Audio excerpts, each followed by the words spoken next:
Hello, and welcome back to the Graham Sibbald Podcast. My name is Jorja, and I will be your host of today's episode. So we've covered a few topics now on the Graham Sibbald Podcast, but today's one was really very interesting. We're chatting to Alison Rae, who's going to give us an insight into the steps taken by Graham Sibbald when lockdown was first introduced in April 2020. So sit back, relax, and enjoy this week's episode of the Graham Sibbald Podcast. Welcome to the Graham Sibbald Podcast. We're here today with Alison Rae, who's Head of Compliance and Operations at Graham Sibbald, based within the firm's Edinburgh office. Good morning, Alison. How are you? Morning, Jorja. I'm all good, thanks. Good. Glad to hear it. So as always on the Graham Sibbald Podcast, we like to start by talking about your role. So could you let us know what it is that you do within Graham Sibbald? Yeah, sure. I'm not a surveyor by trade. My background is in finance and risk and compliance. My role covers key areas of responsibilities such as compliance and audit, human resources, policies and procedures, and operational matters across the business and all the offices. So similar to my counterparts, no 2 days are ever the same for me. One day I could be working on developing a career programme, meeting with contacts at universities and interviewing potential graduate apprentices. The next day I could be writing and introducing a new policy. More recently, I introduced a wellbeing policy, and given the current environment, that went down really well with staff. Next day I could be auditing offices to ensure compliance and with quality and environmental procedures. None of this could be done without the team that supports me. I've got Jen on the marketing front, Kelly on the credit control front, and Gillian on audit and compliance, amongst other things that they all do for me to help make things run smoothly. Fantastic. My work, yes, it is. And my work takes me around the offices. I'm really lucky in terms of I get to meet everybody in the offices. Mm-hmm. And it means that I can ensure a cohesiveness across the network of offices. And I also work really closely with the partners in each of the offices. And I report directly into the senior leadership team. Great. It's What's really going on? Yeah, it sounds very interesting. So on today's episode, we are here to talk about the dreaded coronavirus pandemic. And the big thing was, it was essentially the unknown for public healthcare and businesses. And we obviously did get the work from home order. So when lockdown first came about back in March 2020, what was the first thing that Graham Sibbald did to ensure that staff were able to work from home? Yeah. Like most businesses, we pretty much had to start working from home as soon as it got announced that there was a lockdown came in. So the most important thing was the secure remote connection and increasing our virtual private network capabilities for all the staff to allow them to work from home. Communication platform as well. Luckily, we had migrated to a new phone system a number of years ago, so it was crucial to keep up the communication throughout the time. That played an important part, having the right communication for the staff whilst they worked remotely. And also our support staff having the right equipment to work remotely. We were lucky enough that in terms of our professional staff, our surveyors, they've all got laptops, they've all got Surface Pros, etc. So they are able to work remotely, whereas our admin support team are more desk-based. So it was important to them for us to have the right equipment for that. But it was really down to our solid business continuity plan and disaster recovery plan that we've had in place for years, and also probably our IT strategy and the pieces of work that our IT team have been developing over the years and working up to this point that made for such a successful outcome. And the shift between office and home working went relatively smoothly, and we pretty much had all staff up and running within 24 hours. Wow, that's incredible. It was really, really good.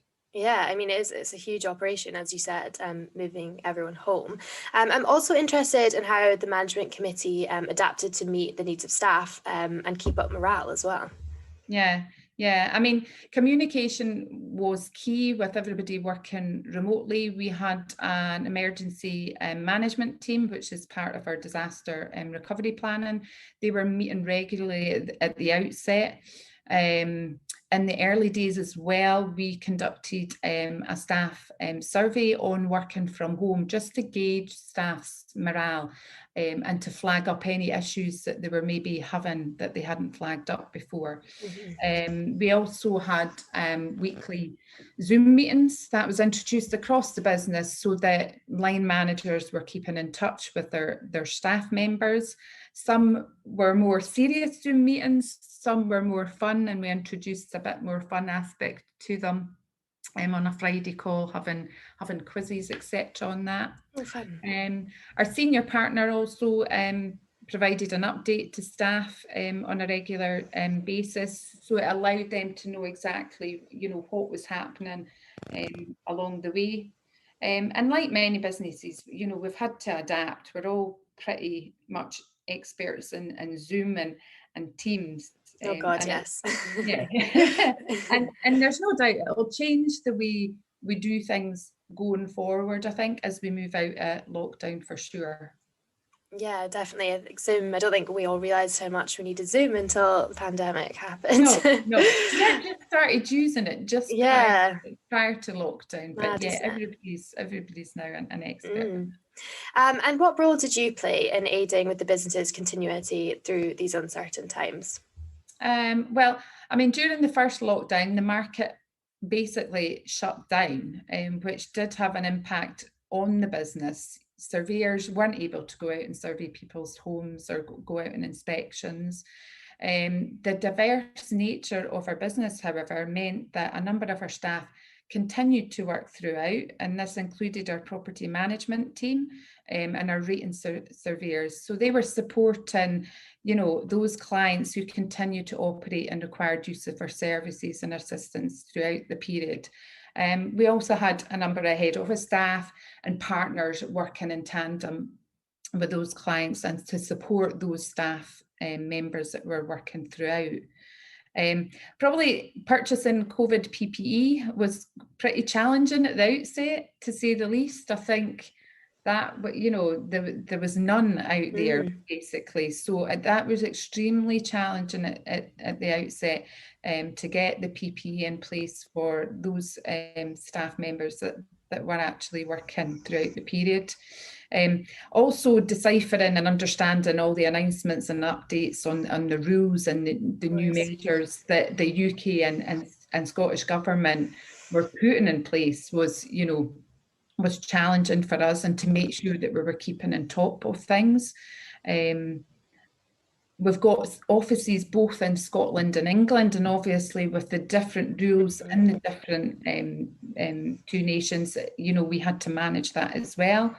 Lots of new policies, procedures and rules had to be written. There wasn't a rule book there with COVID in it that told you what to do in this situation. So, you had to write everything from scratch. And pretty much safety was at the forefront of all our plans, and making sure that we had suitable measures and procedures in place to protect both our staff and clients alike.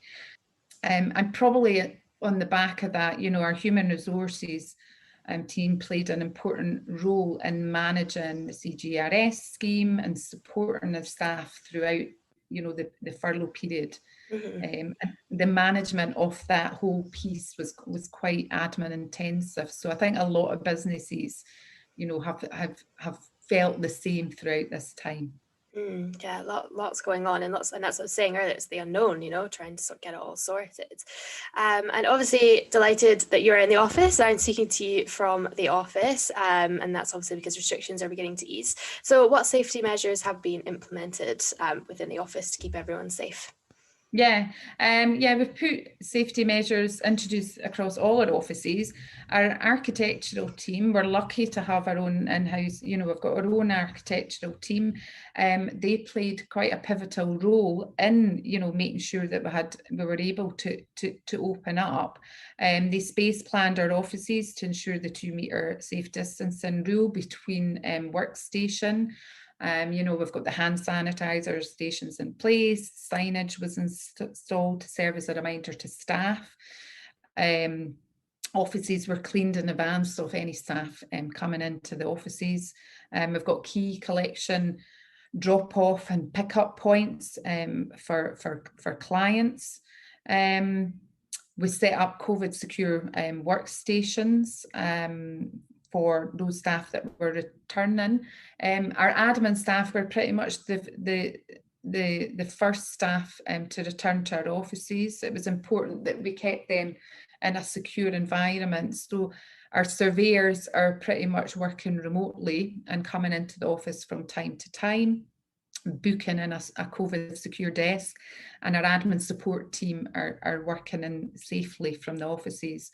We also produced, our marketing team produced a surveying safely video for clients, so that it allowed us to let them know exactly what measures that we were putting in place to put their minds at rest. We put in checklists for site inspections and surveys, and all our surveyors and staff have got all the COVID PPE that we're all getting used to, the face masks, antibacterial hand gel and disposable gloves, etc. So it's all becoming, we're all used to it now, I think. It's weird, isn't it, how everyone adjusts and you get used to wearing a face mask all day. Yes. So clients are used to that now. So, it's just second nature now. Great. And finally, what is next for Graham and Sibbald as things begin to feel more normal again? I think next, we're waiting to see what the UK and Scottish Government announce in terms of the offices. We've reintroduced staff to the offices. There will be an element of remote working that continues. We'll just have to wait and see what happens end of June, beginning of July. We're all continuing to keep safe. I think we've learned lots of lessons throughout this whole period. It will definitely change working practices for us. Some for the better. I think we'll reduce in terms of our travel to meetings and such like. I think Teams and Zoom will become part and parcel moving forward. And I think hopefully as the market starts to open up, we're business as usual at the moment, so it can only get better for us. Great. Well, I can't wait to see what is in store for Graham Sibbald. And thank you so much for chatting today, Alison. It's been so interesting. No problem. You're very welcome, Jorja. Well, thanks again to Alison for your time today. It's clear that Graham and Sibbald were quick to adapt to the situation we all found ourselves in back in March, and that safety was and continues to be your number one priority across the board for both staff and clients within Graham and Sibbald. If you have any questions or would like to find out more about today's episode or any of the things mentioned, please go to www.g-s.co.uk. Thank you so much for joining us today, and remember, you can check out all other episodes on our YouTube channel.